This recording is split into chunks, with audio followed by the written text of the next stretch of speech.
it bends time too, but we're not going to talk about that. Okay? Because the sun bends space. Objects that come near the sun get pulled in by the sun's gravity. But sometimes they do. That's exactly right. It takes a while to get to that point. If those objects are moving when they come close to the sun, and all objects in space are moving in one direction or another, right? Then they might, instead of just getting pulled right into the sun, they might actually orbit the sun. Just like the planets in the solar system orbit the sun, right? Now, these objects, even though they're a lot smaller than the sun, they bend space too. They have their own gravity, which means if I put two of them in at the same time, they will stay together.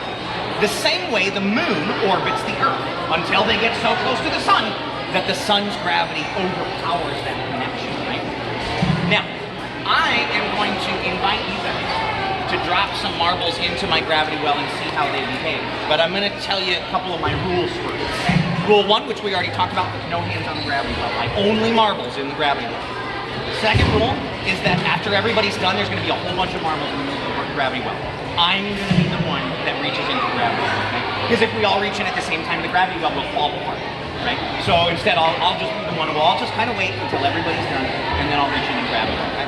I think that's all. Oh, last thing. A lot of people, when they put these marbles in, they want to zoom them across, right? If you do that, it's going to go shooting off the other side, and bouncing across the floor, and I'm going to make you chase it down, right? So a little tip, just gentle little push, and that'll get you the orbit that you want, okay? All right, let's give it a shot. If you want to throw some marbles, well, we got a lot of people here, all right? So I might just kind of drop a couple marbles and hold out your hand if you want to